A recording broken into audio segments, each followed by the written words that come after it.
Hello and welcome to yet another episode of Eerie International, episode 485 this week. My name is David from the United States. I'm Andi from Germany. And I'm Dave from the UK. And we are reunited to talk about the 2023 film New Life, a movie that I feel like 5 people have seen, so I'm very excited to talk about it with you guys. I'm sure more people have watched it than that, in case the filmmaker is listening to this episode, and I only say that because it's happened before. I don't want that to be the first thing that they hear 10 seconds into the episode. I'm a fan of this movie. It's already been said. We'll get into it.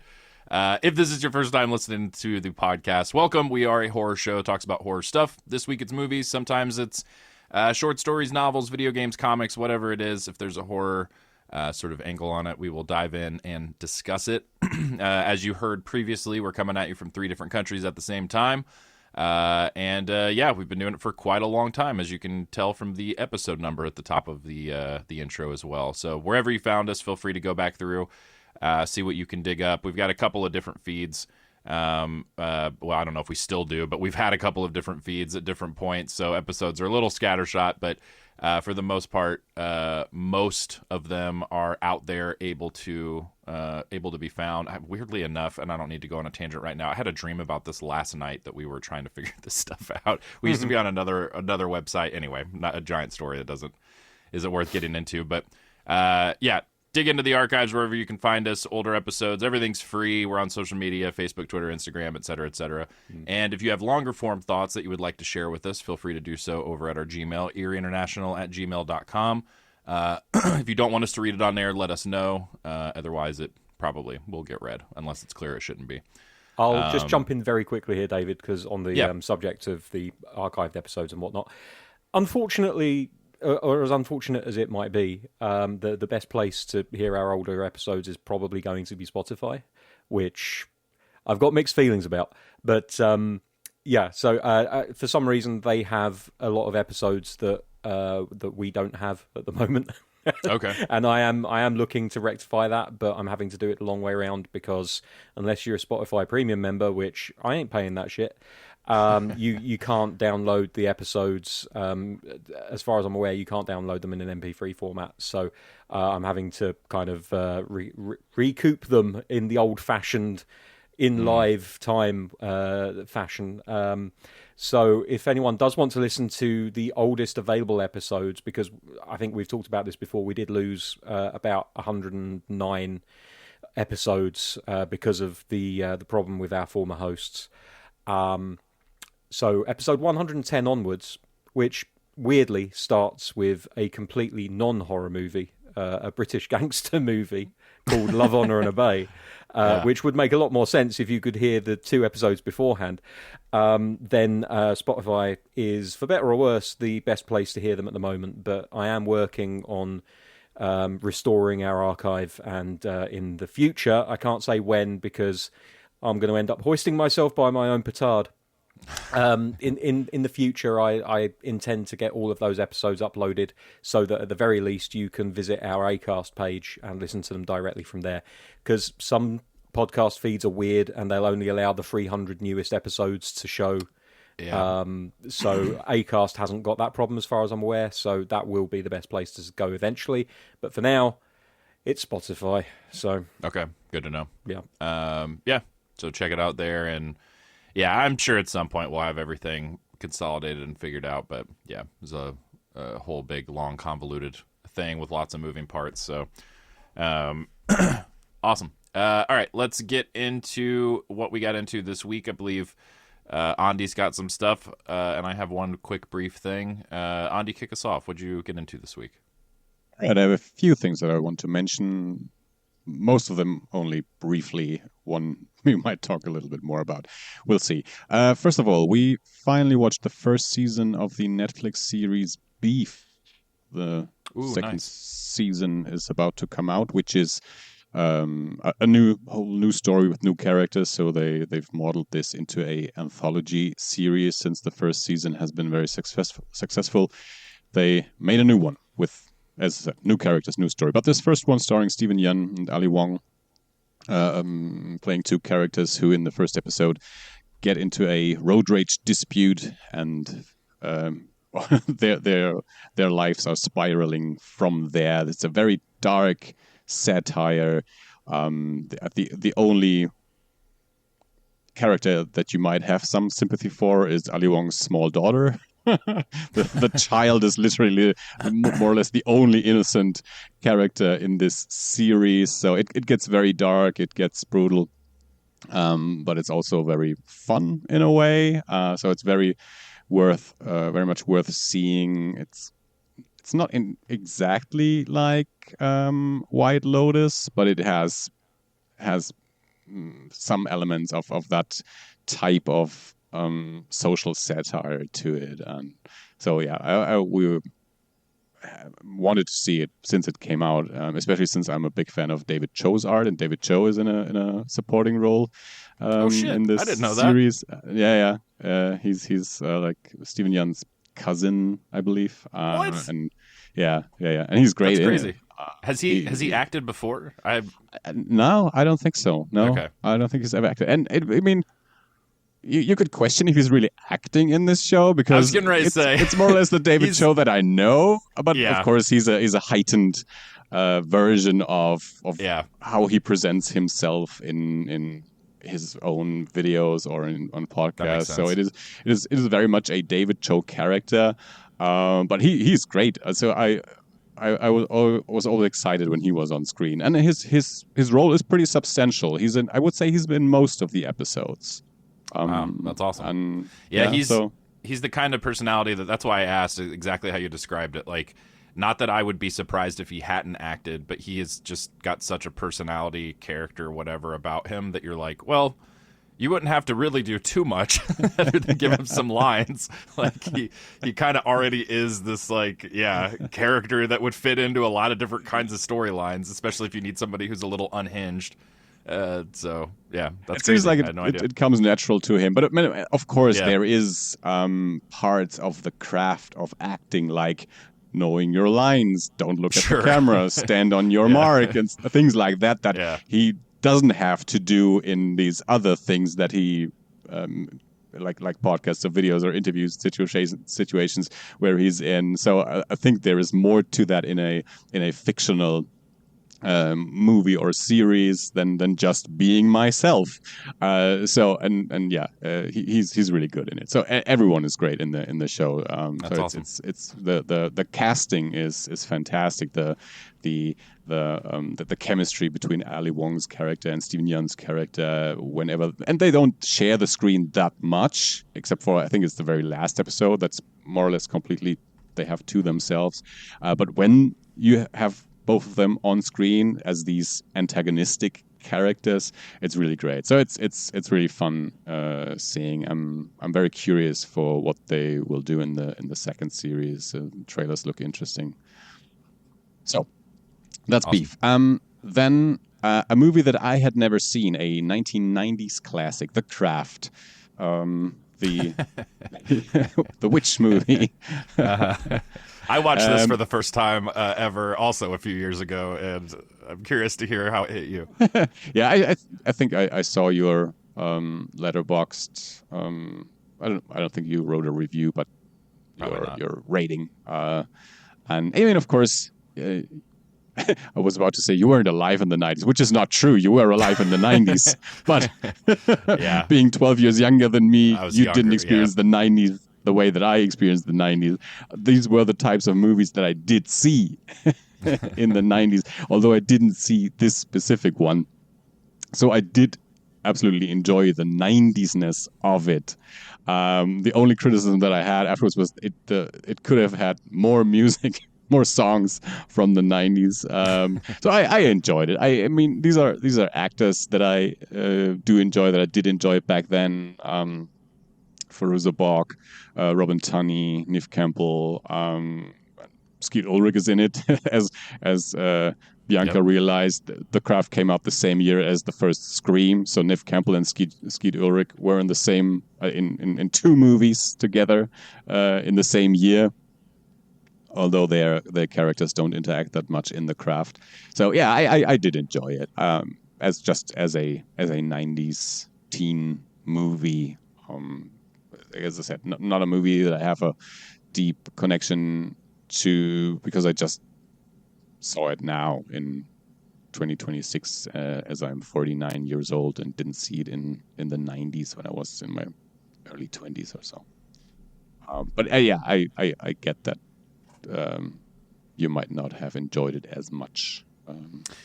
Yeah, I mean, it was definitely for me, the example or the movie I always bring up in situations like this is that it was a Goonies situation for me, and that had I watched it younger, I'm sure I would have loved it. But it was just and there were aspects of it that I had fun with for sure, but it was one that I watched it and was like, yeah, I get it. I maybe have passed the the threshold to be able to really enjoy it in a way that I wasn't like kind of rolling my eyes at or whatever. So I get the appeal, but yeah, for whatever reason, it didn't hit for me. Sure, and it's not a movie that now is in my nostalgia rotation, like maybe Right. the Empire Team is, and movies like that I have a nostalgic connection to that I want to revisit every few years or so. This is a movie that I have now seen. Yep, that's how it is for me too. The next movie is the movie Time Cut on Netflix that we watched finally. A movie that I had suggested for Eerie a couple of times, and David shut down. Time Cut? I don't even remember this. Yeah. Never mind, I do now that I looked it up. Okay. For a moment, I thought maybe I confused it with another movie, but I was pretty sure that was one of the movies that I had suggested and that didn't make the cut for the show. Now, having seen the movie, it's probably a good thing that it didn't make the cut. Yeah, I mean it's a fun premise. Movie starts out with a high school girl getting killed by a masked killer. There's like 4 teenagers that get killed in a small town. The murders never get solved, and then a few decades later, we see the parents and her daughter, a new daughter, a daughter that they had after the first daughter was killed. So she's now a teenager in high school, and she lives in the shadow of this sister that she never met, the sister that got killed and whose murder was never solved, and she is now living with these parents that lost a daughter before she herself was even born, and then she travels through time back to the days before her sister was killed, so she gets to meet her sister, tries to prevent these murders and solve these murders, and in the process gets to know her sister, and then it comes to the dilemma: if I prevent my sister from being killed, I will never be born, because my parents only got me because her first daughter was born, and they never intended to have a second child. So it's an interesting premise, but there's no depth at all to anything, to any topic, to any character, to any development in this movie. It just stays so on the surface that it's just not well done and not really enjoyable, and it's just not a movie that I can recommend.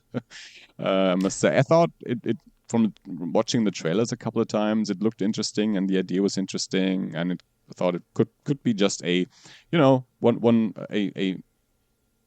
fun Netflix teen slasher that you can at least enjoy on some like the Fear Street movies, for example. I know not everyone enjoyed the fourth one that much. I enjoyed the fourth one on that level, on a nice, interesting or nice enough teen slasher that's on Netflix. Time Cut isn't even on the level of the fourth Fear Street movie, so Okay. Not good, I must say, sadly. Which brings me to a very good movie, and everyone knows that, hasn't known that for a year, but I only saw Sinners because of the many Oscar nominations and the 4 Oscar wins. This is one of the movies that did not stay in cinemas for the whole year, but that they showed again in the lead up to the Oscars and then after the Oscars. So more or less every cinema in our town had individual showings of it leading up to the Oscars and after the Oscars. And I finally got to see it a week ago. And it was great. Again, everyone knows that already. But I managed to stay relatively spoiler free for this movie because I already knew I wanted to see it. I wanted to see it when it originally came out. I don't know, for some reason I just didn't get to it. Bianca then saw it on a plane. I knew I didn't want to watch it on a plane. I knew it was the kind of movie that I wanted to see in a better setting, even if it was only at home. It's definitely a better setting than watching it on a plane. One of the only formats they didn't exclusively film for were plane screens. That is true. I sent you. Did you watch that video that I sent you with the? I have it in a tab. I haven't watched it yet, but I have it loaded up. But yeah, I knew that they worked with the cinematographer a ton too. Yeah, go ahead. Yeah, for the listeners, there's this video where Ryan Coogler explains all the different formats. It explains how the movie is shot, and then all the different formats that the movie was projected in cinemas. And yeah, as you mentioned, the planes weren't part of that demonstration. Well, I mean, TVs weren't part of the demonstration either. So it was simply for theatrical presentations. Anyway, so yeah, I managed to get a good screening on a nice screen, nice cinema. And I mean, this is the type of movie. It hasn't affected me quite on the level as Babylon did when it comes to how I spend my time after having seen the movie. Where with Babylon, I did a deep dive into Damien Chazelle's history and filmography, into jazz, into silent movies, into musical films. But it's close. With Sinners, it's definitely looking into how did they make the movie, listening to a bunch of podcasts, watching videos. And then I don't know if you know that about me, but the blues is a big part of my life, especially at the time when I started playing the guitar at 16, like over 30 years ago. Having grown up with like from my parents' side with like oldies like 50s, 60s pop music, and from my brothers and country music, and from my brother's side heavy metal and punk rock, and then in the early 90s my current music back then, skate punk and grunge music, but especially when I started playing the guitar, it was a lot of blues, and I got really deep into blues music, and so that's a big part of my musical upbringing. And the movie, when it starts, more or less from the first piece of sound, I knew, this is my territory here. And I knew that it's a big part of the movie, of course. But yeah, that's so the whole setting, the 1930s Mississippi Delta. It's a part gangster movie. It's vampire movie. It's music movie. It's beautifully shot, of course. The everything in this movie just sings on a level that it's exactly my jam, and so I had a great time. I don't know if I don't. Dave, you haven't seen Sinners yet, have you? No, unfortunately, though. I think I know one of the big spoilers for the ending, but I don't think it's going to harm my enjoyment when I do see it finally. Yeah, I mean, that's. I don't know how much you can really spoil with the movie, but one thing and that's something that I was wondering, David, because of course you have seen the movie. Mm-hmm. At the close to the end, towards the end of the movie, when Buddy Guy shows up, is that someone that you would recognize? That something that you did recognize when he showed up in the movie? Do you know who I'm talking about? Are you talking about the epilogue thing? The old blues man at the end of the movie. No, so I don't think I recognized him in the moment, but afterwards reading, that kind of thing. Okay, same way for the another musician in the movie was that I used to really love in college was Saul Williams. He's in it as well as the dad pastor or whatever. Preacher, and the preacher, and it was the same way. I didn't recognize him in the theater, and then afterwards I was like, oh shit, it was Saul Williams. So it would have been because when Buddy Guy shows up, that was an exciting moment for me because he's one of the old blues guys. He'll be 90 this year. And so for me, that was a moment where, holy shit, they got Buddy Guy to play this role.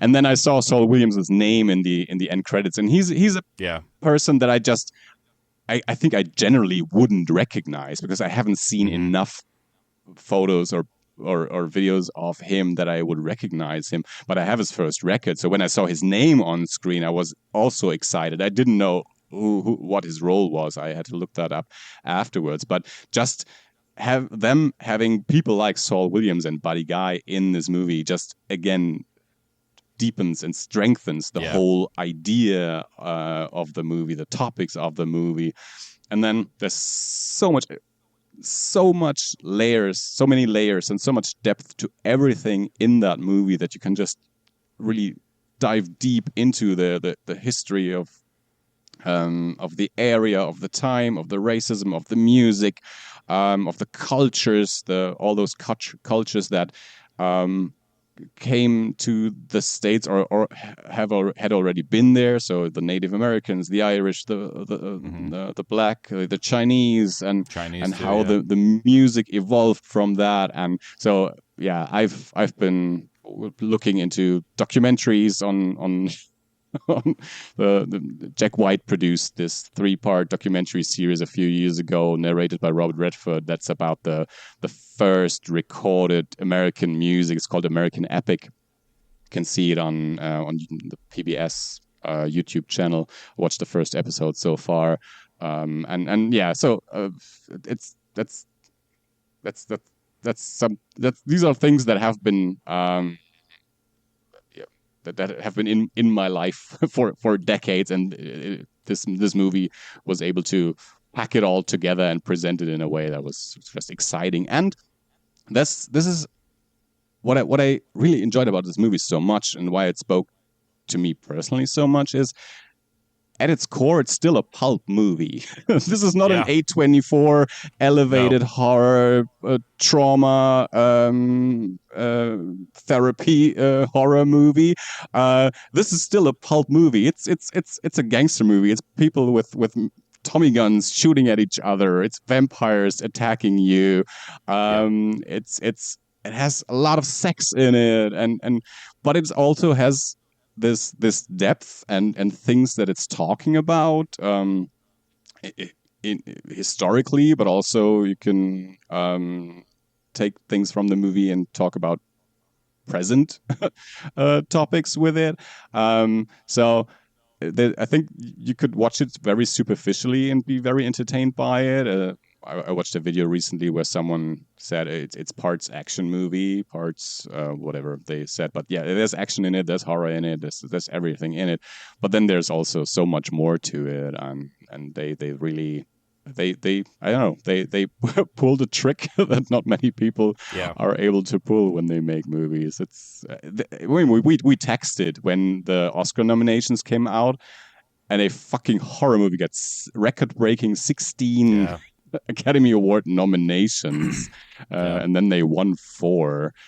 3 people. It was their first Oscar. Ryan Coogler, Autumn Ackapor, and Michael B. Jordan.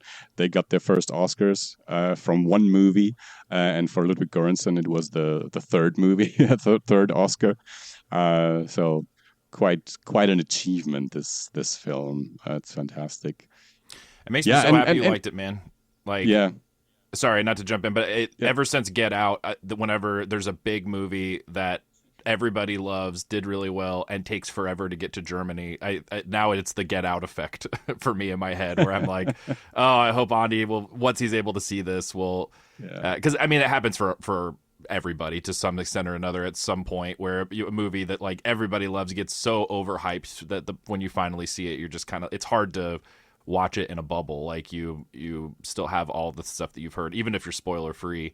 So I was excited when you saw Sinners finally. I was like, man, I hope it didn't get overblown for him, because I had the pretty much not exact same experience, because I didn't have some of the same more personal ties that you had, but everything you said I co-sign with 100%. I completely agree. It was definitely that kind of, it's rare. I remember the same thing after seeing Everything Everywhere All at Once for the first time, where it was just kind of like, oh, this is one of those things that does live up to what everyone's saying and is legitimately special, and like very rare that this thing is happening.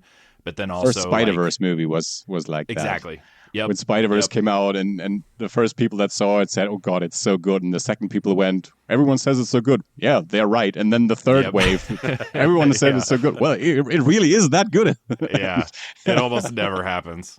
So, that's awesome. Sinners is, I'm very excited to watch it again, and hopefully soon. I haven't been as excited to rewatch a movie, hopefully soon after the first viewing. In a long time. I don't know how I started this sentence, but you know what I mean. So yeah.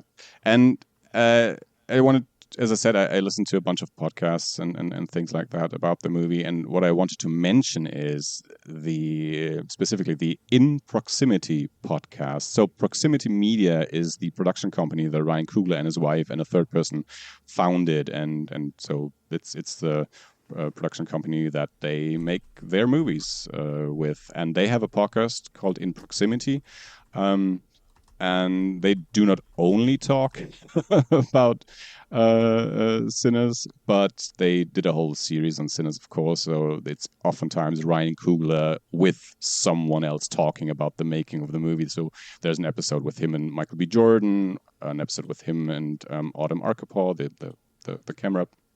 The DP, director of photography, an episode with him and Ludwig Göransson talking about the music specifically, and these are the no idea this existed. These are huge names on this podcast too. Like, it's just tons of different. This is the first-hand recounting of the making of the movie. It's not someone outside of the production interviewing someone from the production. It's the people within the production talking to each other about their experiences with the movie. And then there's other episodes on that podcast. Not, as I said, they started this podcast long before Sinners. There's an episode where Jordan Peele and Ryan Coogler have a conversation, and I think there's an episode with Spike Lee and on other topics. Ryan Coogler talking to Maggie Gyllenhaal when she made The Bride, talking about movie making. So these are really good episodes if you want to know more about the making of Sinners. There's an episode that I haven't yet to listen to with they had a cultural consultant or something like that on the movie. There's an episode with them, and so a great source for first-hand information about the making of Sinners. That's it. Now I'm done. Alrighty, and then I was just gonna tag onto that really quick. This week it got announced. Dave sent us the article while you were mentioning Sinners, that Ryan Coogler is now working on an Animorphs reboot. Was a big fan of Animorphs as a kid, both the books and the TV show. It just makes me laugh because it's such a goofy series. I think especially to be bringing back. But I mean, when I saw it and I saw his name, I was like, I mean, fuck it, yeah. Like if he's gonna do an X-Files show, I think that one he's more involved with. Yeah, it sounds like you love the things you love. Do an Animorph show. Yeah, Power Rangers is already taken, so fuck it, Animorphs, I guess. Like I was never one for Animorphs growing up. Like I was aware it existed, but I guess it just didn't have the footprint in the UK that other shows of the time, other like Saban shows had, like Power Rangers, for example. There wasn't any room left at the table, basically. Like Power Rangers was sitting there with its elbows all the way out. But I know that the books are apparently a lot more brutal than the TV show ever was. So I'm kind of hoping that he leans into... Well, I mean, he's executive producing. I don't know how much creative control he's going to exert over it, so much as hearing that this thing might happen and kind of throwing his weight behind it. But I'm hoping that the production in general kind of leans more towards the books. It's Disney Plus, but that doesn't mean that they can't do that, because Daredevil, I saw the first episode of the new series of Daredevil, and Jesus Christ, like that is properly, they're not pulling their punches on that show. So it's going to be interesting to see, but it's amazing to see someone like Coogler, who clearly loves like anime and nerdy shit like all of us do, and he's using his newfound position to push this stuff through and to be maybe that final little straw that tips the weight in favor of something being made, rather than it being like, nah, we're not interested. Languishing and development hell kind of stuff. Yeah. I think too, whoever designed the covers for the Animorphs books, like, really probably is responsible for the success more so than anyone who wrote the books, or because that's the thing people remember, are those like frame by frame, person morphing into some sort of animal or creature, because eventually I think there's aliens involved. There's all kinds of shit going on in that. One other thing I was going to tag on to what you had said, Andi, that I thought was really interesting and awesome, and I'm sure you do as well, and heard about it as you were doing interviews and everything. Just the whole fact that he also will own this movie, Sinners. Like, that's one thing that everybody was talking about when it happened as this big, like, Hollywood sort of like power move, right? Like, that other studios were worried about this happening, that this was setting a precedent, whatever else. But then it's interesting when you hear Coogler talk about it, where he's just like, yeah, I mean, the place I was coming from in making this movie, the people that were in my mind, specifically family members, and experiences that I had with them, Black cultural identity, owning the art that you create, the music that you create, and it being something that you keep. He was like, this needed to be the case for this. So it's this like completely like crazy, unprecedented metafictional aspect of the production too, that in, I forget how many years it is, you might remember 25. off the top of your 25, like he owns this movie outright, which is and the other part of the deal is that he earns money from the movie from the first dollar. So he's participating in the gross revenue of the movie. So that's not awesome. any crazy points from when they break even or whatever. So no, once you buy a ticket, Ryan Coogler gets a cut. As the and kids then in say, 25 years back. he will own the movie outright, and I mean that's what the movie is about. 100%, is cultural appropriation and assimilation, and white people taking from black culture. And in one video that I recently watched, I thought there was a very interesting aspect that they talked about, that all the Irish music that the white people sing and play in the movie is all traditional, pre-existing music, and the black music in the movie is all original music that they wrote that's true. for the movie. So the black creativity versus the white were just keeping on with the traditions. And I mean, I don't know how intentional that was, but it's something that, as I said, this video essay is pointed out, which I thought was it's definitely an interesting point to think about. And so very, very, very deep, that movie. Yeah, absolutely. And there's things that, as I said, Bianca had seen the movie already, so she had also seen at least one video about the movie. So when I came home from the cinema, she pointed things out to me that she knew from this video essay, and then watched parts of that video essay that I hadn't noticed in the movie. But then when you go from there, and now with all that knowledge, I want to see the movie again and see how they did it, and what else is there to be found. And fantastic movie. Absolutely. Agree. Yeah, I'll tag on. I only have one little quick thing. I rewatched No One Can Save You, or No One Will Save You.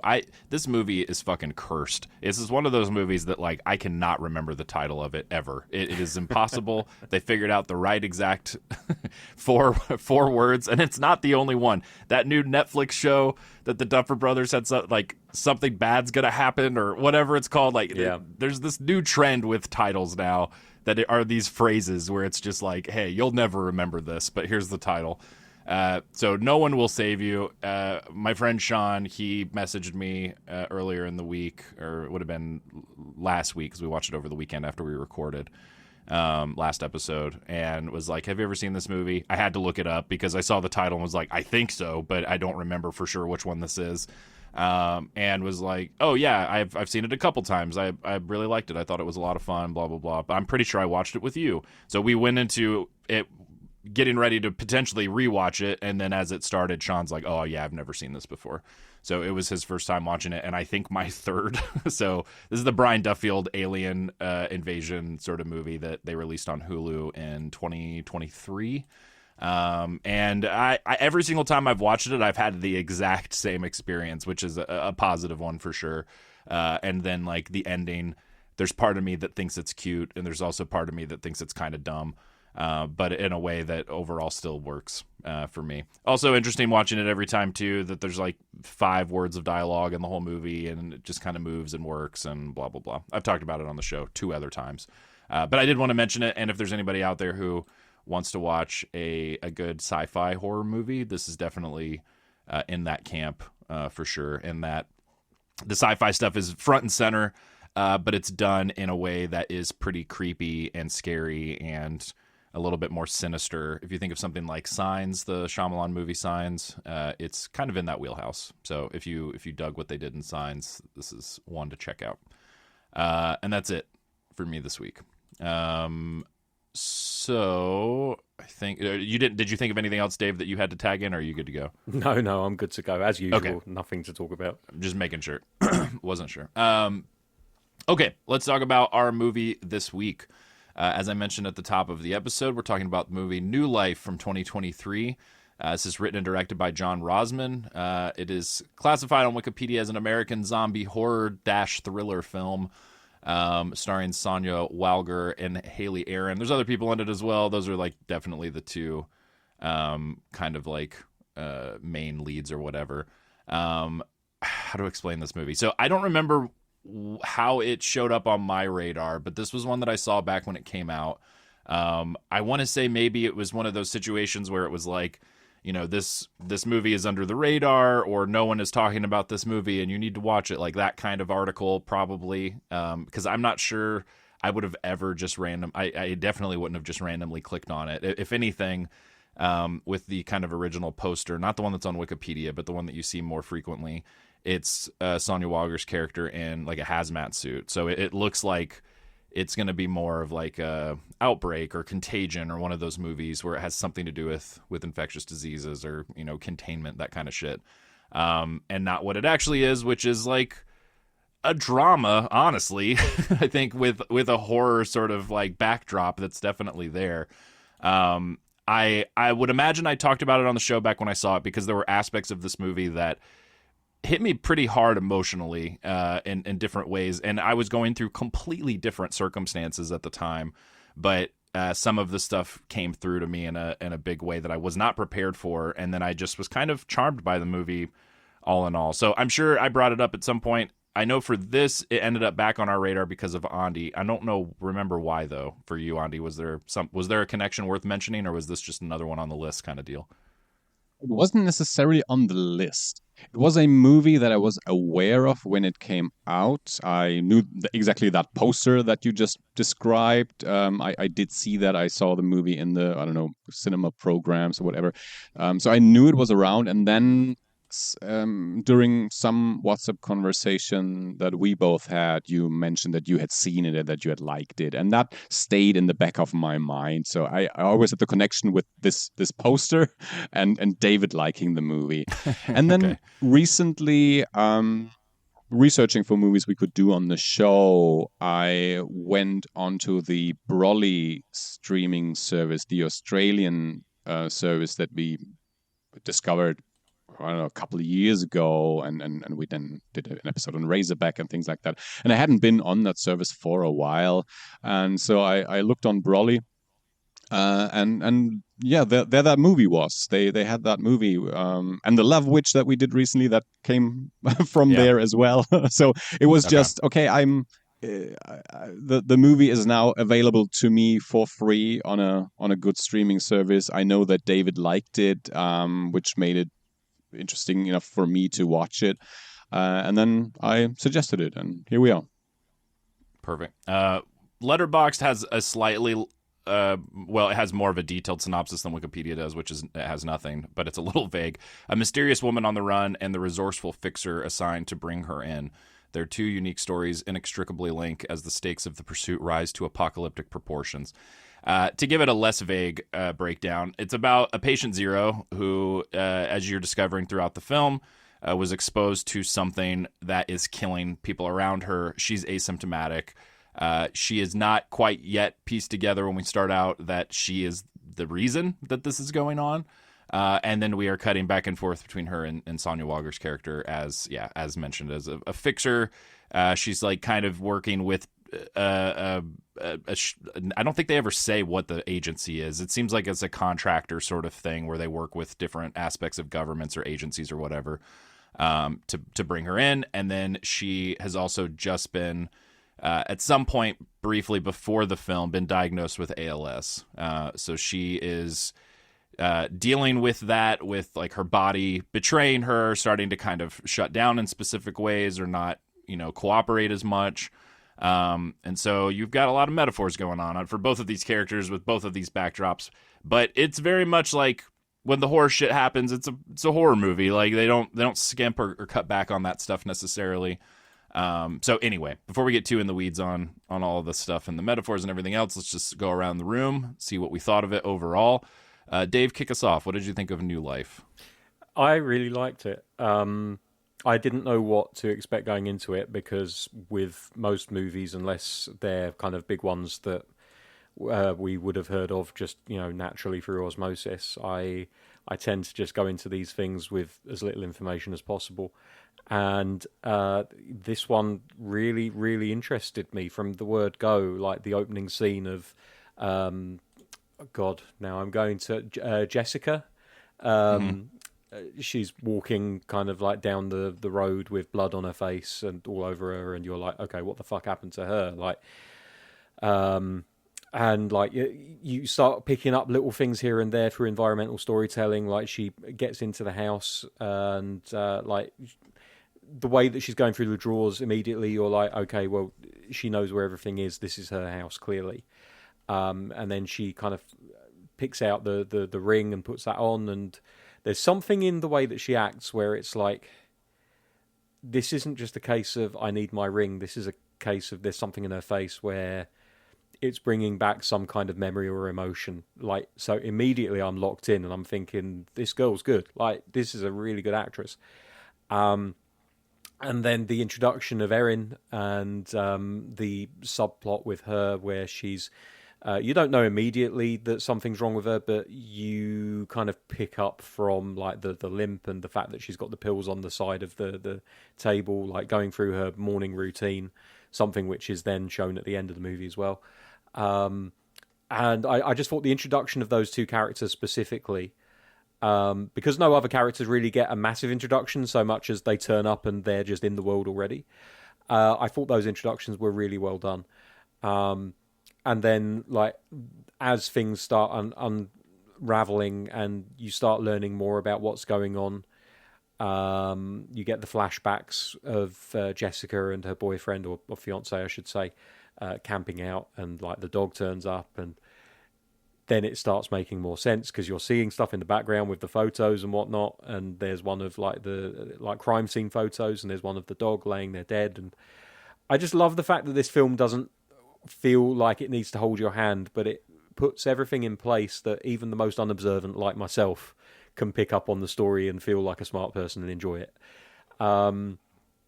the film came out in 2023, didn't it? So I feel like it's very much informed by the pandemic and COVID and all that kind of stuff. There's a lot of films that came out in the aftermath of all of that, predictably. But I think that this is one of the better ones that I've seen.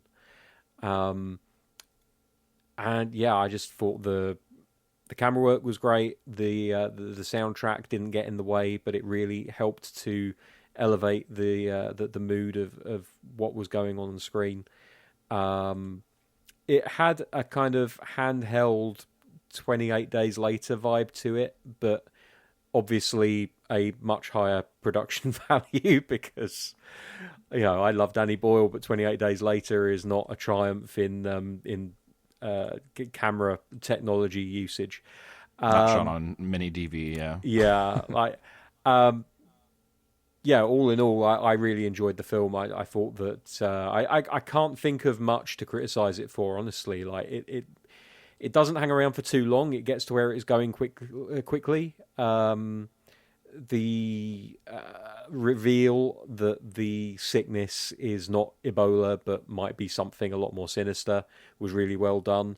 The fact that you spend time with those two characters that first exhibit all of these signs, and you learn how nice and lovely they are, that they just want to help Jessica out. The fact that they turn into these bloodlusting zombie-like creatures and have to be put down is really fucking sad.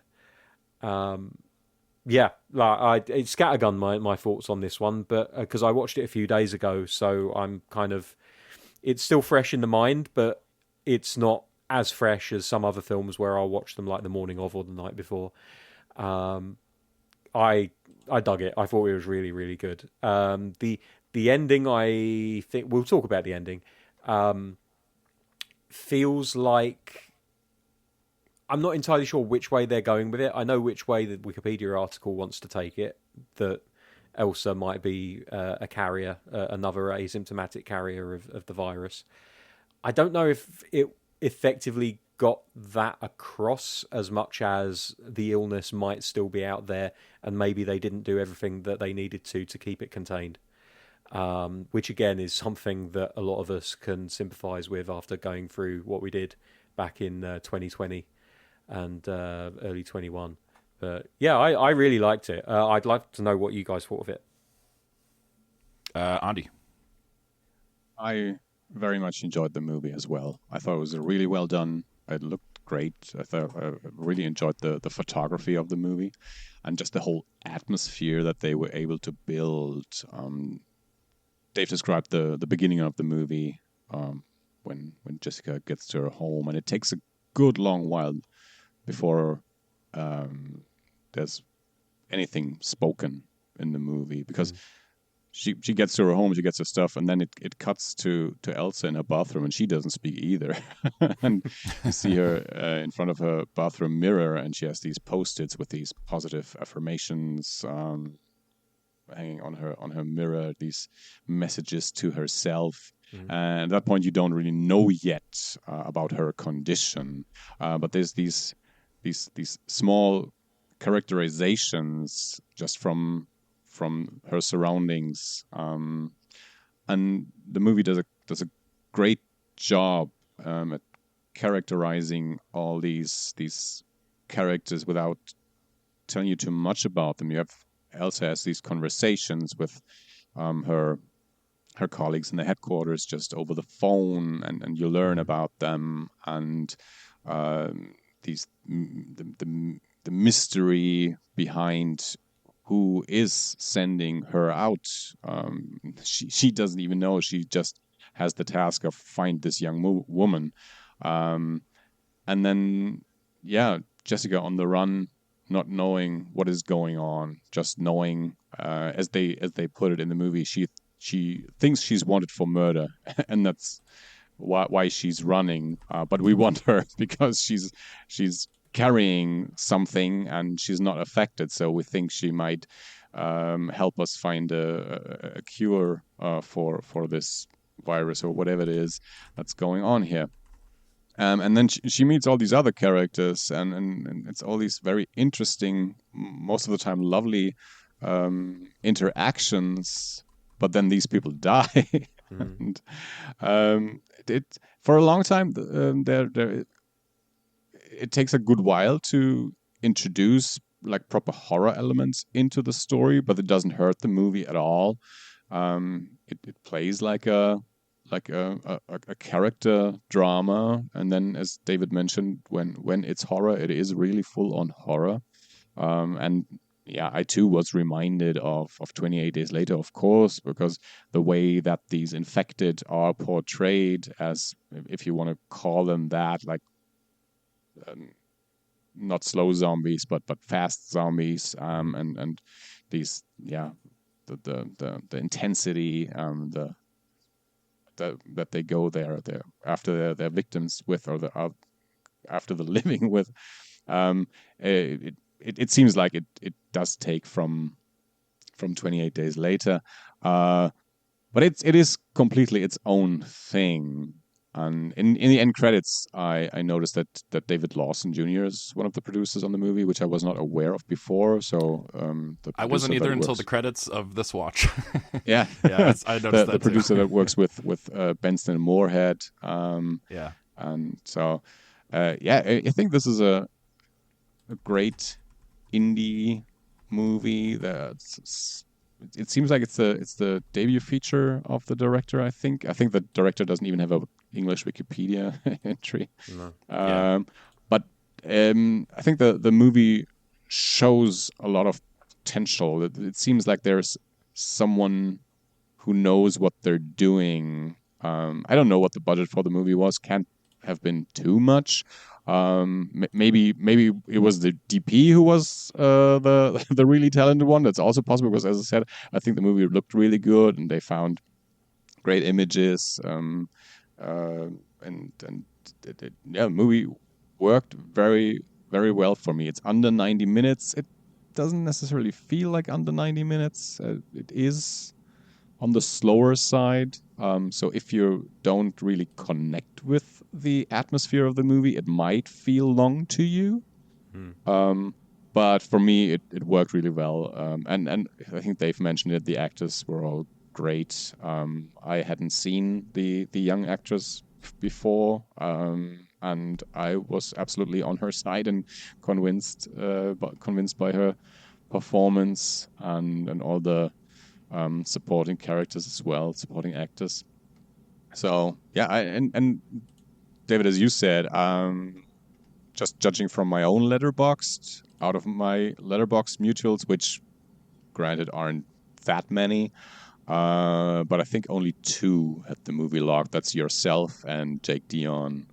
Yep. Most of the time with horror movies, because my Letterboxd mutuals are probably either people that we know personally or through the podcast, or other horror filmmakers or Letterboxd people. So it's unusual that a movie that falls into our genre is logged by as few people as 2 on my Letterboxd. So yeah, a very good movie. David, what do you want to add? Yeah, I'm really happy you guys liked it. You both have hit on everything pretty much that I felt as well. Like it's one of those that I don't know, like it doesn't quite fit. There, as of right now, I have 4 different double feature picks. 3 of them are films. One of them's not, because it overlaps in a bunch of different areas with other things that horror movies don't typically do. But we've seen it definitely, like especially within the elevated, quote unquote, elevated horror space. Andi mentioned earlier with Sinners, like there's not a metaphor for grief or whatever else, like that the whole movie sort of hinges on, or it is about this thing, and then here's just this like metaphor made flesh that we can then have that's going on. Like it's along similar lines, but in a way deeper, and then all, like in a way more mature too, because I think that the stuff with ALS and her character's arc like has some pretty beautiful and like well done metaphors with the zombie stuff and with like having her foil be the girl that's on the run as well, also not wanting to die, also not wanting to be part of this thing. And like, but the movie also isn't necessarily constantly hitting your head over with it. And then even the moments where it is a little bit more on its sleeve, it feels like Rosman handled it in a way that to me was very effective. So the one scene I remember both times it's sticking out to me is when she is kind of forced to speak to someone who has had ALS for a while and is obviously in a more advanced stage of it. I assume that this person really does have it. Like the aspects of ALS in this movie seems to me, like it, yeah, like I don't know a ton about it. I know, broad stroke stuff, but this was a situation where for me, I would not be at all surprised if Rosman has some sort of personal connection. Like it feels very much like one of those situations where either they've worked with people who have had it or they have a family member or whatever else. Cause there is sort of, I don't know. I think he handles it really well because it could very quickly and easily veer into, okay, I don't feel like I'm watching a movie anymore. I feel like I'm, being educated about this thing, which is, obviously okay. But if you're making especially a genre movie, like I would imagine that that's a concern you have, that you don't want to have the audience be completely pulled out. The way that he handles it in this, especially in that moment, and then especially how her character reacts to it, I really enjoyed that scene quite a bit. It's pulling her out of her.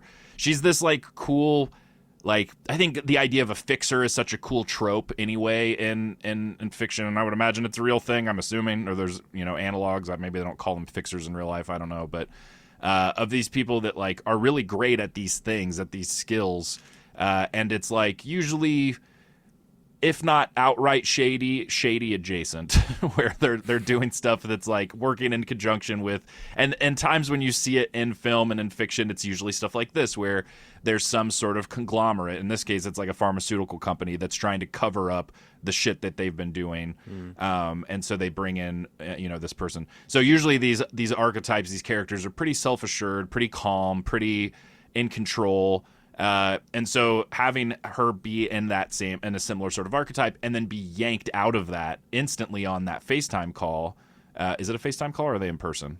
I can't remember now. Oh, it's over the computer. FaceTime, I think, yeah. I think it's over FaceTime, yeah. Because he turns the camera and that older woman is there. She's just, forced to deal with it. She's forced to confront it, like confront both what's going on and then also see sort of a version of what she probably will be like at a certain point.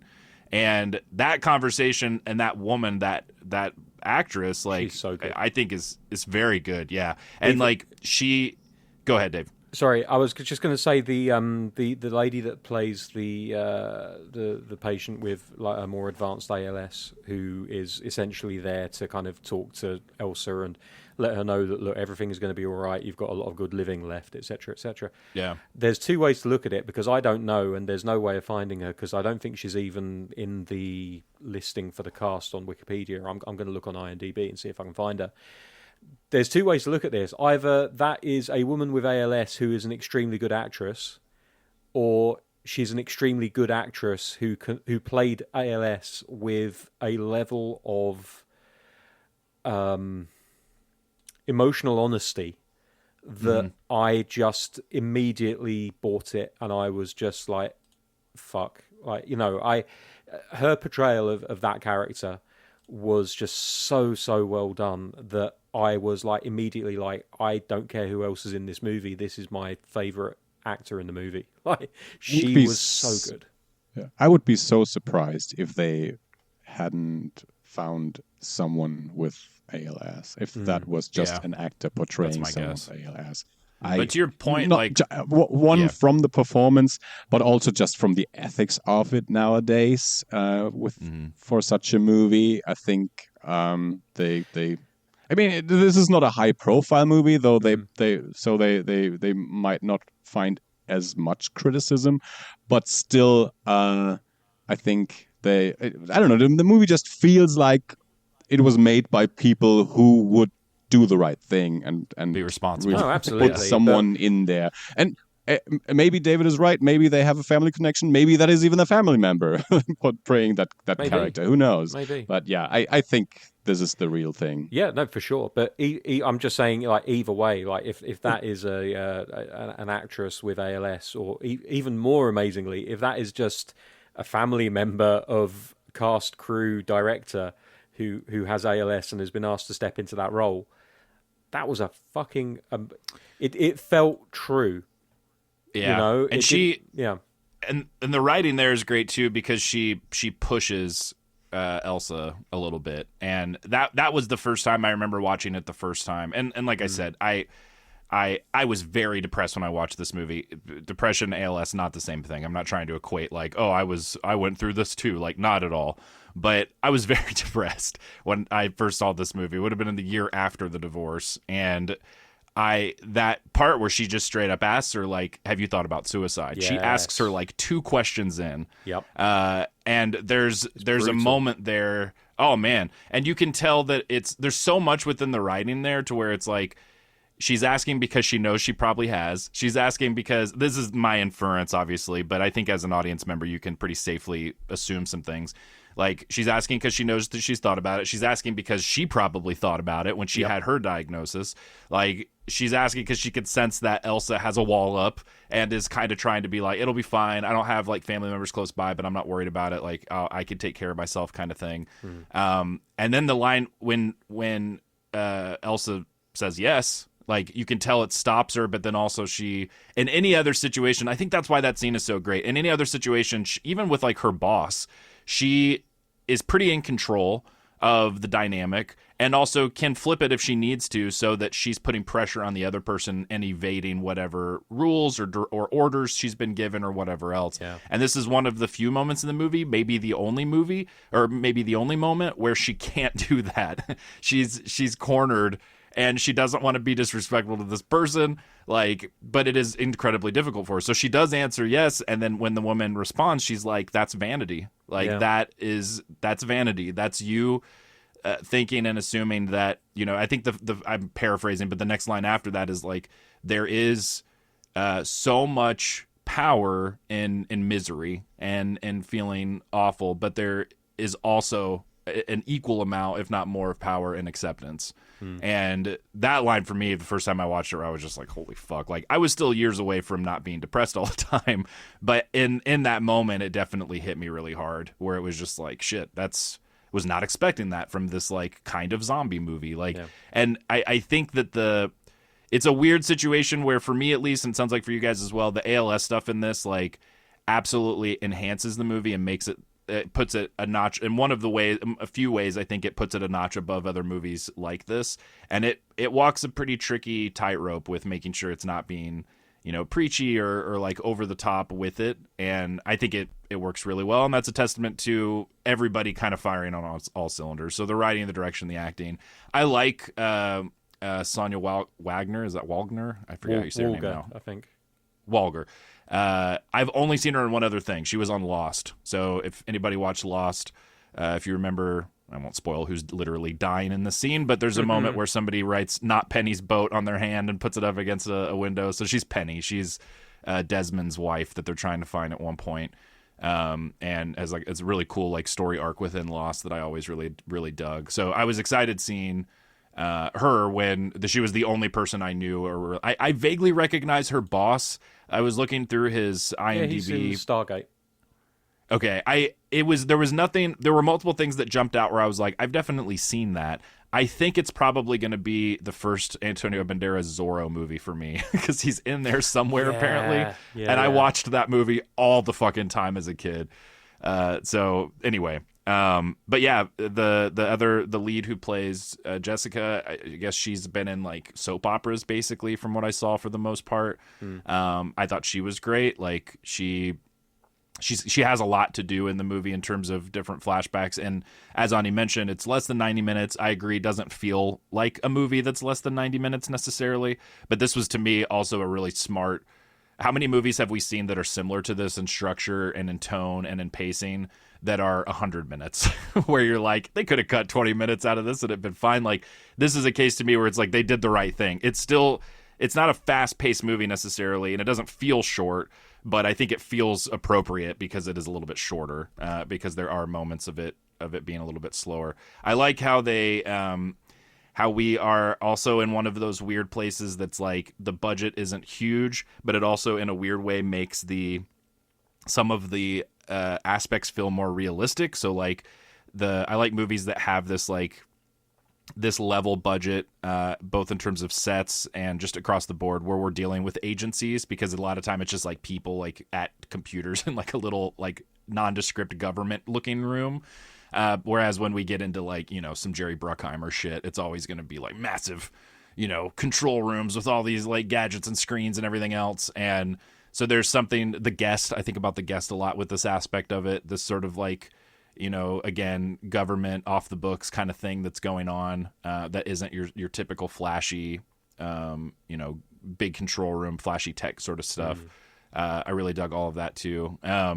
Yeah, it's a horror movie that like doesn't skimp on the horror at all, but doesn't sacrifice the human. I mean, it's a weird thing because it also is a cliche that we talk about where it's like, oh well, the real horror is in the humanity that we're seeing or whatever else. Like, it's not one of those situations. It's a human story with real people and like real stakes and everything else. And we also get to see a kind of timeline wise with zombie movies where we're almost always seeing one of two periods, and that's usually outbreak moment where everything's going to shit, or post-apocalyptic, or in a lot of outbreak movie or zombie movies we're seeing both, usually a little bit at the beginning and then whatever. And this is like pre-outbreak. Like it's them trying to stop it from becoming a zombie movie in a way. So that's an aspect, an element of it that's pretty cool too. And then like you guys have said, the COVID backdrop is absolutely there. I think that's actually what Jake wrote, our friend Jake, in his review on Letterboxd, was like, I'm really glad this didn't come out around COVID time. Like it does tap into some of the same fears of the unknown that we felt back then, and having to mask up and all the stuff that we don't have to wear hazmat suits necessarily, but yeah, all those. The movie would have probably been more successful had it come out in 2020, 21, when everyone started watching Steven Soderbergh's Contagion again and reading Stephen King's The Stand.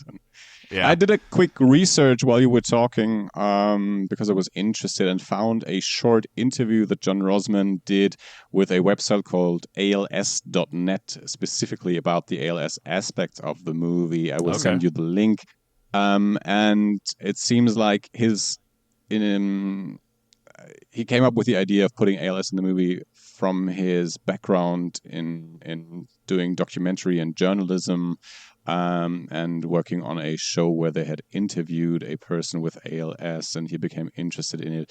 And then he says in the interview, I skimmed the interview, but he says that it was important to them to find someone with ALS to portray that character that we talked about during that Zoom call situation. And so they work with several people from the, let's call it, ALS community, and he asked his liaison there to find someone, if they could find someone, and they reached out and they found this person. I think Lisa Cross, I think if I remember correctly, was the name to portray that character. So she does have ALS, yes. Cool. Okay. Interesting. Yeah, that aspect of it for sure is.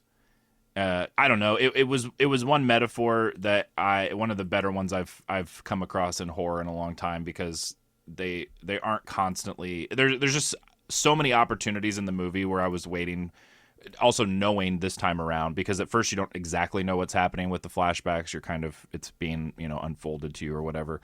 But this time around, where I was like, oh, he could have been so much more obvious with a lot of this stuff, both in terms of like close-ups of things happening, and like I could see a much bigger budgeted studio version of this movie where we're gonna have like key motifs that we zoom in on, or like hands twitching, or whatever else, to try to be like, see, this thing is like the zombie thing, and really sort of drawing like very obvious lines to it. And the movie doesn't do that, but your mind still thinks about that stuff. I mean, I don't know a ton about ALS, but I know enough to know that like it seems pretty fucking horrific. And also just, I mean, who can't understand the idea and the concept, even if you're not a very self-assured badass fixer for an unknown company, you can understand and appreciate the idea of losing just basic function of being able to walk or being able to pick things up or like button her shirt. At one point she's trying to button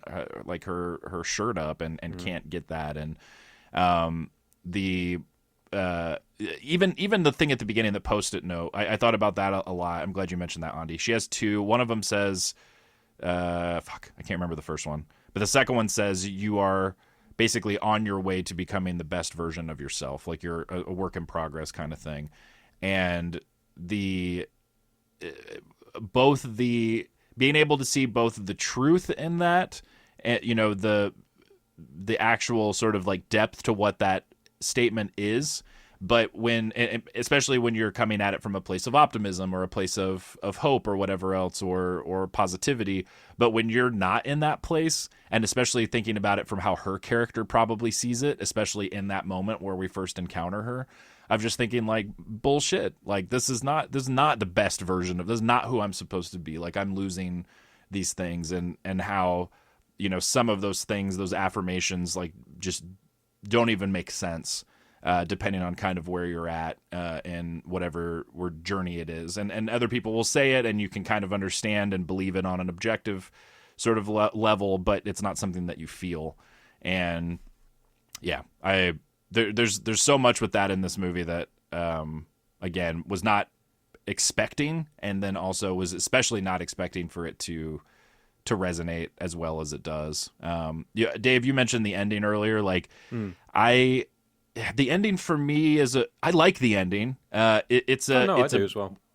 No, and I got the sense that you did as well. But I know what you like. I'm glad you brought it up, because it is kind of a weird. It's not a traditional horror trope, like let's get in one last jump scare kind of thing necessarily. But it's kind of in that ballpark of, we're gonna leave on an uncertain note, at best uncertain, depending on how you read it, at worst a dark note of like, this thing didn't get contained, like they were hoping that it would, or there's more trouble ahead kind of deal. But then you also have, it's set within a scene of her finding some level of acceptance and finding some level of moving forward, and taking steps to take care of herself as things are going to progress and get worse.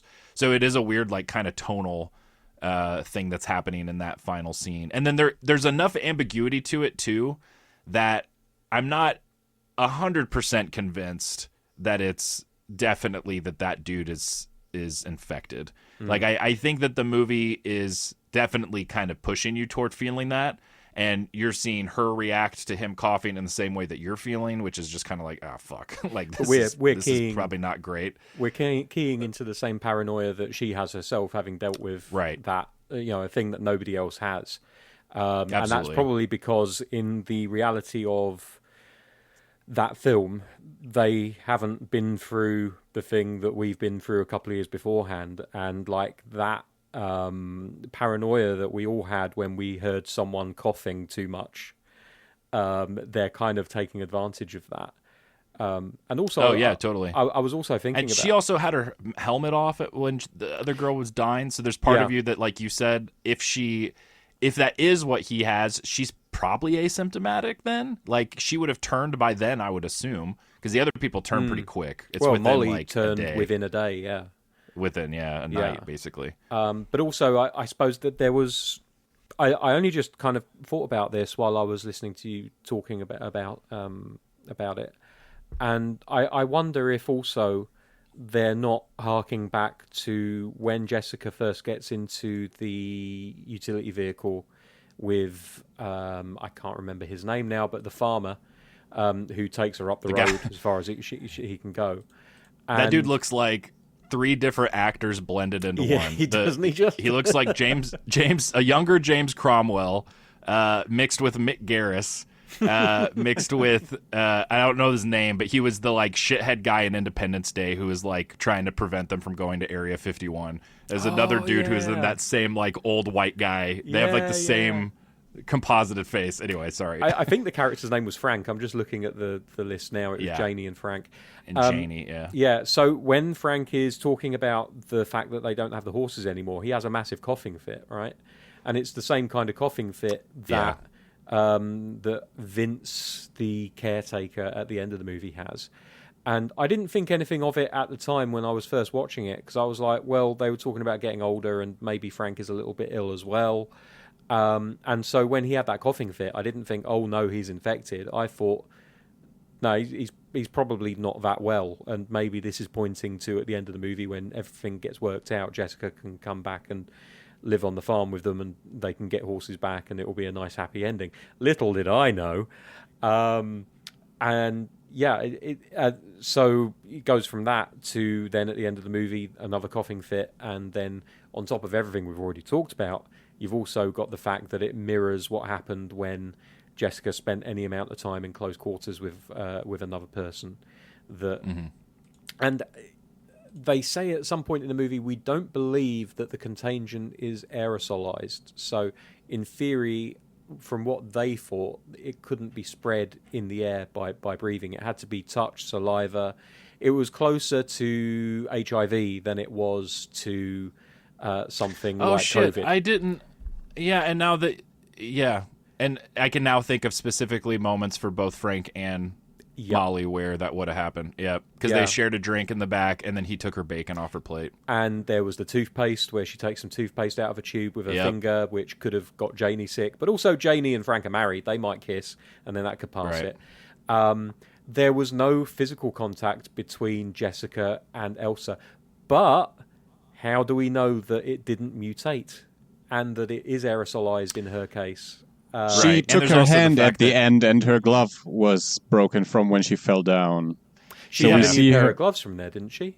Because those were two separate scenes. She had the scene where she cut her hand up, but that was when she was chasing her in the town.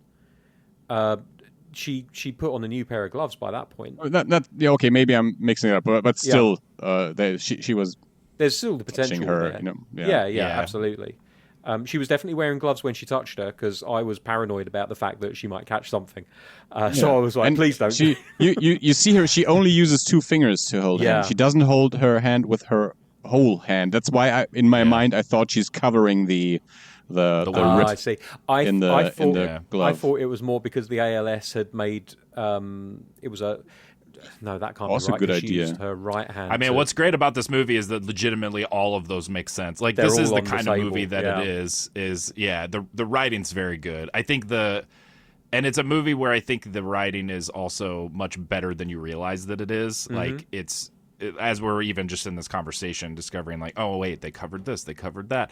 The other aspect of it too is that by the end of the movie, she's not asymptomatic anymore. So there's clearly more to. Like, it's not The Last of Us where she's Ellie and is just, completely chill as long as she doesn't get killed. Like, she's going to survive it. Like, it's just affecting her differently. That's the other thing, too, that I liked about the movie is that at first you're like, oh, okay, especially with the Canadian border thing, you're like, okay, so this is a pharmaceutical company trying to cover its tracks. Also, us trying to contain it. I say us, America, like as to not be an international sort of problem and have it contained within the country. But then you realize too, like, they're trying to make a cure. It's not that they want to stop it completely. They're able to presumably make a cure from her, which they don't have yet. Mm-hmm. And that's the thing too, that the movie with that uncertainty of like, how many, because she was serving people in that bar. Like, there's, again, like, not just being in the bar, if it's not aerosol based, like, wouldn't be enough. But who knows what other people would be infected in that situation. And anyway. Yeah. There's also another scene which I really enjoyed that I wanted to bring up. And I've got questions about it, which I'm just going to throw out there, and you guys can either come up with theories or maybe you already have theories about it. When Elsa is talking to Raymond, so she's talking to her boss essentially over the phone about, cut the bullshit, what is this? And there's a section at the beginning of the conversation where you're not seeing either of them talking, you're not hearing them talking, you're literally just seeing what they're saying being captured by some kind of spying technology. I liked it, but I've got two separate thoughts about it. The first one is, did they run out of shooting days and not get coverage of the conversation, so they just did it that way so that they could cover the conversation that was had, or did they maybe change the script post production and they were like, shit, we can't get them back in. Let's just do it this way. Yet another example where if it was intentional, if it was that, then smart move. Yeah, if it was not, stylistically, it kind of works in the movie. So another thing where they just kind of pull it off. Like, I think that probably aided some of the stuff that I was talking about earlier that I like with movies like this, where it's not a Jerry Bruckheimer flashy, like we've got 400 computer monitors in here kind of thing.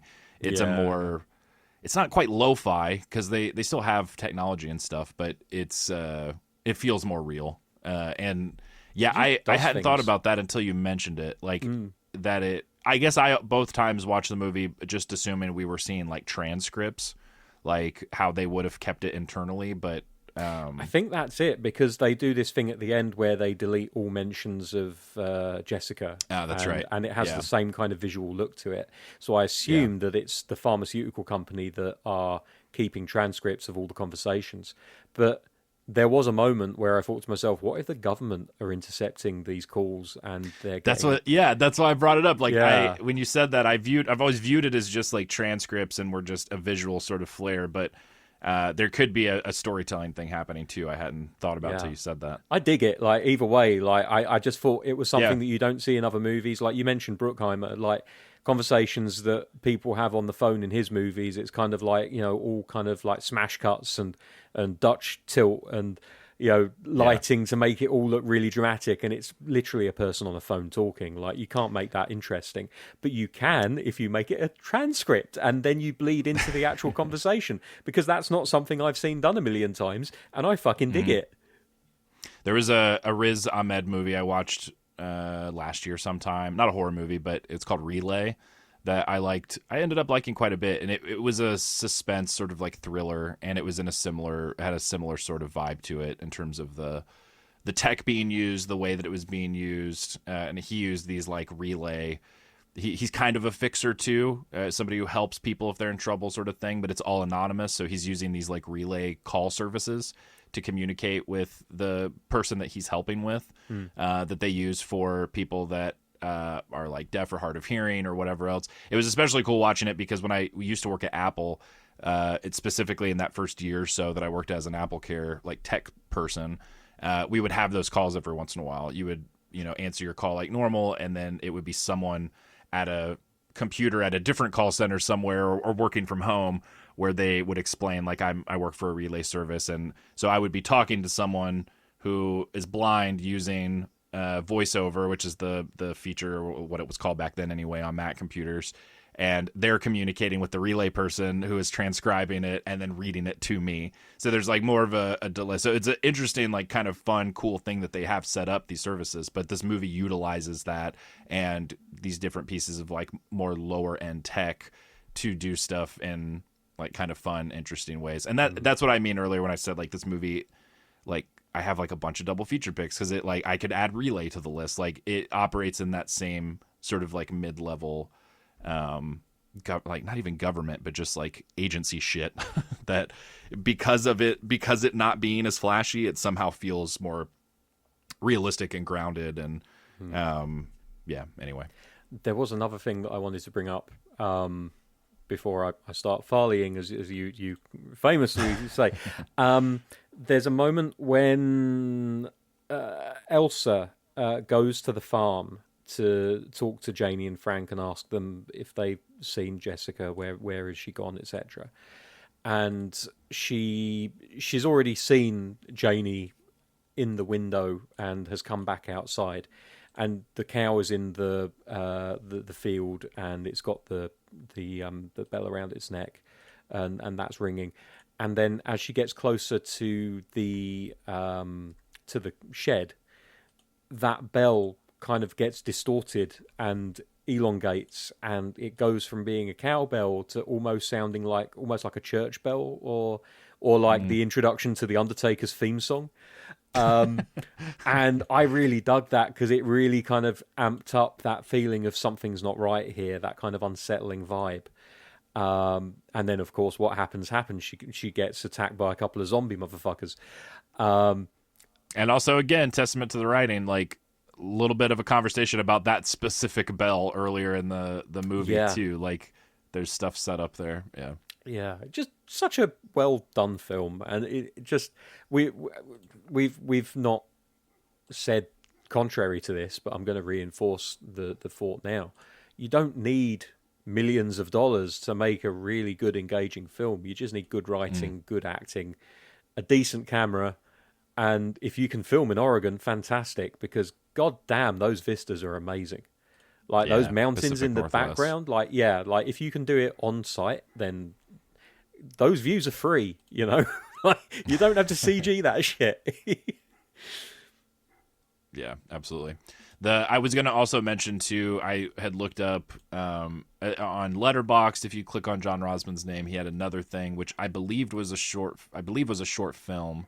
But I'm pretty sure that on IMDb he's in post production on another movie that, if I remember correctly, has the same name, The Silence Game, as the short film that was on Letterboxd. I could have some of that mixed up, but so he is on, according to IMDb, he is on post production on another film, The Silence Game. A disillusioned man follows a mysterious woman into a camp of outsiders where they all play an unnerving game with simple but terrifying rules. So, yeah, not obviously a little bit vague, but yeah, I'll totally watch that. And like Andi mentioned earlier, like this, I absolutely agree. Like this has one of those feelings right away on so many levels where you're just like, oh shit, if you're showing up with this as your first movie, like writing and directing, like, okay, yeah, I'm on board. Like I'm excited to see what you do and where you go. And as more traction happens, cause this is, I think, and it sounds like you guys agree, pretty impressive debut, and one that I definitely think more people should watch.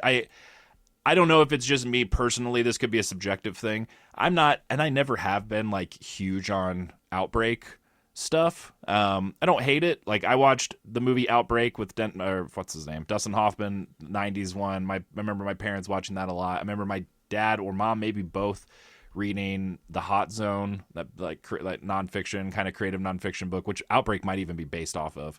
But like those, sorts of ideas and tropes, I'm not against them by any means, but I don't gravitate toward them.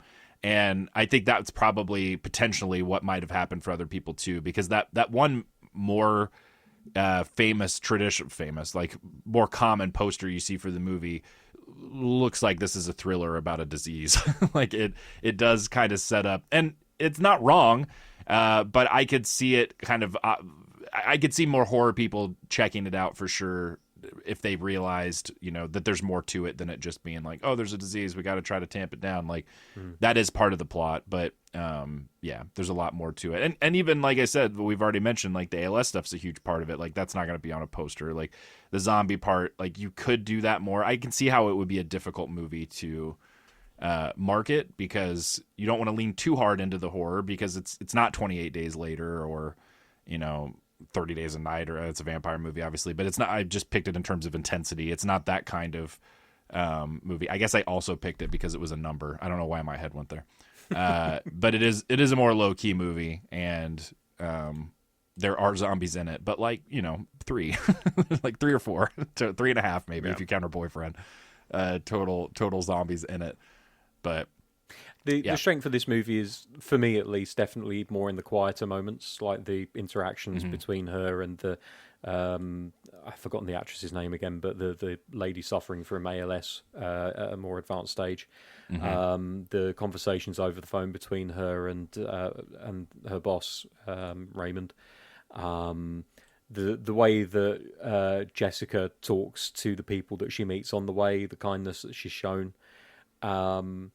And then, the bell and whistle that goes along with it is you get some zombies. But it's a lot more, I think, about the woman on the run or person on the run, for me at least, than it is about the escaped pathogen that needs to be eliminated. So yeah, and that will be reflected in my double feature pick. But yeah, like it's a great film from pillar to post for me. But I think, again, for me personally, where it really shines is in those quieter, more character-driven moments. The main message of the movie is, I think the main message of the movie is don't talk to strangers and definitely don't bring them into your home. You will Yeah, you're not wrong. You will be killed. Absolutely. Killed with kindness. Yeah. Oh, shit. That's funny. Okay. Do we have any other big thoughts before we do some double feature picks? I'm good. No, I'm good. Cool. Me too. Yeah, I'm glad you guys liked it. It's one I think definitely people should check out and report back if you watch it and you like it or don't like it. Let us know. All right. I can kick us off this week since I have so many of them. All right, so I have it split into 3 categories. One is similar horror movies. I think you could go with a recent film I just watched, We Buried the Dead, a movie with Daisy Ridley. This is from the guy who made These Final Hours in 1922, which we talked about on the show at some point. This is another horror movie that is kind of not a horror movie. It's more of a drama. This one falls a little bit more into the elevated horror in the sense of like it's about a particular, kind of one main theme. But I felt like it still did a good job of like focusing on that human thing and then having the horror be the backdrop. And also kind of a similar thing in terms of zombies in as much that like it's a period of time we don't normally see with zombie movies. So in this case with We Bury the Dead, it's like kind of pre-outbreak, but mostly like post-outbreak, and it's done, and the world's not like completely destroyed. So it's a unique sort of look at it. The other one is a movie that we have done on the show, and when I say we, I mean me and Austin. You guys weren't on the episode, but years ago, early on, we talked about a movie called The Eclipse, which I liked quite a bit, and have brought up on the show over the years. It's an Irish film starring what's his name? Kieran Hines as a grieving widowed father who works alongside this like is it like a literary company, or maybe he's a teacher. I think he's a teacher, and there's a like a literary festival happening, and it's about him like connecting with this woman who's a writer there. But then so it's this like sort of kind of at times romantic, like, but drama about this dad who's trying to like move on and everything. But then there are some fucking gnarly jump scares in it. There's like 2 or 3 that are fucking crazy that really like it always jumped out to me as like, man, what a concept for a movie to have this sort of grounded thing. And then if you want a great fixer movie, for my money, the best one of all, or at least one of my favorites, if not my favorite, is Michael Clayton, Tony Gilroy film with George Clooney that I think is absolutely fantastic, and another sort of like really cool, not like a hitman movie, but like very specifically a fixer movie where someone is trying to work with these, shady things and get it figured out. And then the last thing I wanted to mention is a comic book. So there's an issue of Ultimate X-Men that I thought about both times I watched this movie a lot. I'm just going to tell you guys what it's about because I don't necessarily expect anyone to go seek out this old ass comic that Brian Michael Bendis wrote like in the fucking early 2000s.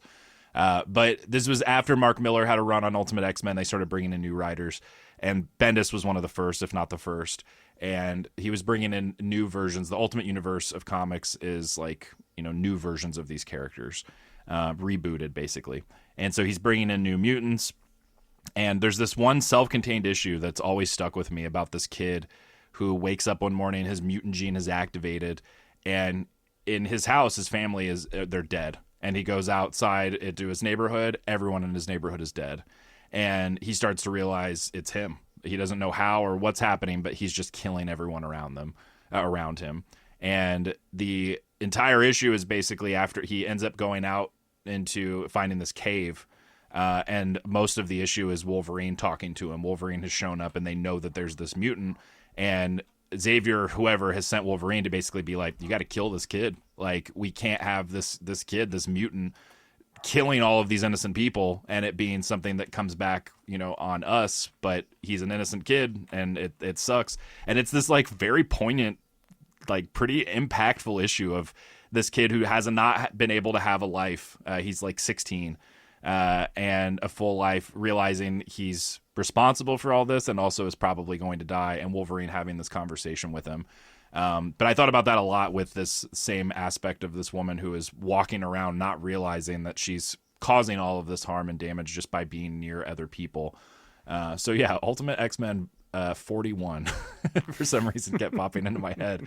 I was like, I have to write it down. I got to bring it up because it always was a cool issue of the comic, but one that had some weird fun, maybe not fun, but dark overlaps with this. So there's my 4 double feature picks. Andi, what do you have this week?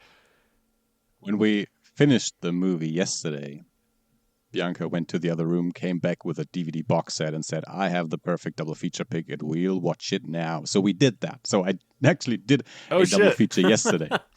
And the box set was season 4 of The X-Files. It's episode 11 of season 4 called El Mundo Gira, about the El Chupacabra. It's about an event at a migrant workers camp where suddenly people die and Mexican migrant workers think it's the El Chupacabra, but it's actually a guy having been infected but not being totally immune to it, but not being as affected as the others, not dying. So it's very similar to what is happening in New Life, and other people contracting that thing and dying. And it's actually an enzyme paired with a fungal infection, something like that. And so, yeah, from that standpoint, it's close to the core action in New Life. Someone going around infecting other people, but themselves not being as affected, but towards the end also showing signs of something happening to them. It's one of Bianca's favorite episodes. We had actually watched that before some years ago. She had shown me that episode, or I may have seen it back then when it came out, which is very probable. And so, yeah, episode 11 of season 4, El Mundo Gira. That's awesome. Excellent. Cool. Dave, what you got? So before I get to my actual pick, something popped into my head while you were talking about X-Men, and so I had to go and remember exactly the name of it again. So I'm going to refer people back to a previous episode that we did. I can't remember the actual number of the episode, but we did a review of Memories from 1995, and there was a short in there which was by Katsuhiro Otomo called Stink Bomb, which is about a dude who has a cold. That's right. Takes a flu shot and then picks up some pills thinking that they're medicine when actually they are experimental pills from his place of work. And he basically turns himself into a giant toxic biological weapon. Everyone around him dies and he doesn't realise what's going on, and he makes things worse by trying to escape from the town and killing everything around him. Humans, birds, you name it. Can't remember the episode number that it was, but it was a fun episode, and I think people would probably enjoy it if they haven't listened to it already. The actual feature that I went for, bearing in mind what I said before, is a film that looks at the man on the run from both sides of the coin. It's not going to surprise anyone because it's probably the most famous version of this particular type of story. It's The Fugitive from 1993. Harrison Ford as Richard Kimball and Tommy Lee Jones as Sam Gerard, the U.S. Marshal, who would eventually get his own standalone sequel called U.S. Marshals. If I remember correctly, it was the same character. And yeah, it's basically not just a case of the police are hunting a man down and let's watch the police side of things. It's not just about a guy who's on the run and we don't see it from the police's side. We get both sides of the story in that movie, and I think it's actually probably not given enough credit for giving us both sides of the story as much as it does. It really gives us some relatable characters on both sides of the fence that we root for. And ultimately, it gets resolved in a much more peaceful and I don't want to say it's more enjoyable because it's not, but certainly a much more peaceful way for all concerned. But yeah, this movie had me thinking about The Fugitive like early on, man. It really did, because we're not just seeing it from Jessica's point of view, we're not just seeing it from Erin's point of view, we're getting it from both sides. So So there we go. And I now I want to watch The Fugitive because I've not seen it in years. U.S. Marshals is one of those movies where I think the German title works better. Oh, go on. Than the original title. Because when The Fugitive, the original show, when that came to Germany, the German title translates to On the Run. Yeah. Okay. So the movie was also called On the Run, and then the sequel was called On the Hunt. Oh, I like it. Hell yeah. Yeah, that's cool.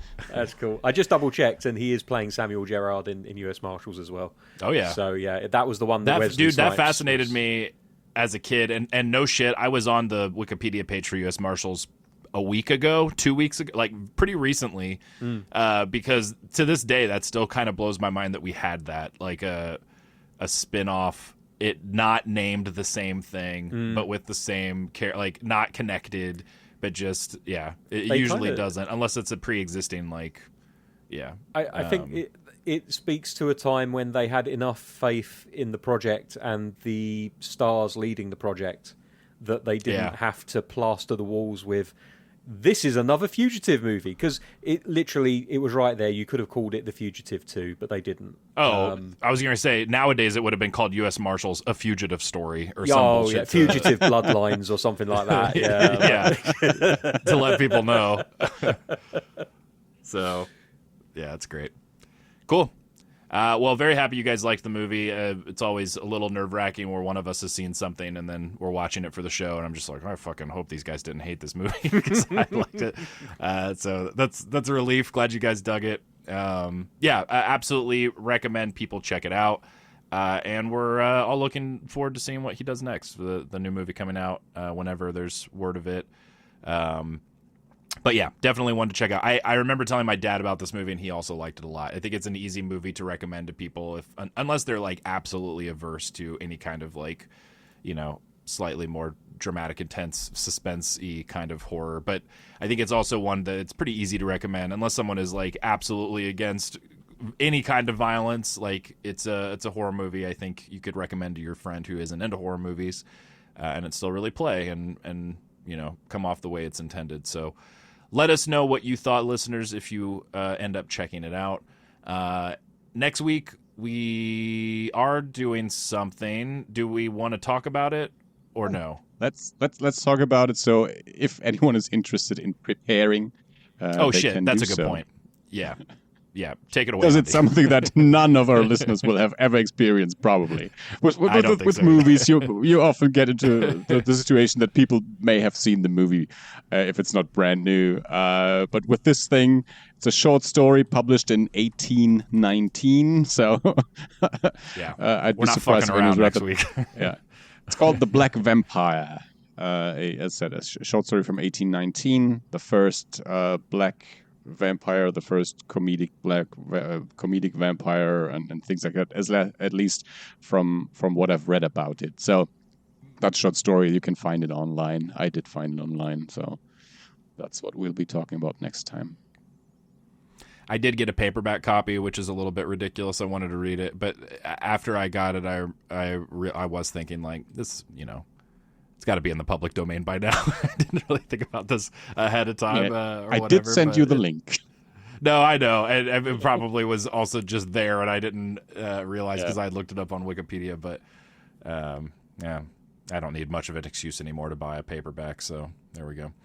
All right, cool. Yeah, that's what we're doing next week. Black Vampire. Check it out. Read it.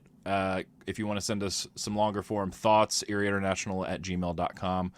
And in the meantime, stay safe out there. Keep watching horror movies, and we will see you next week. Bye. Tatty bye.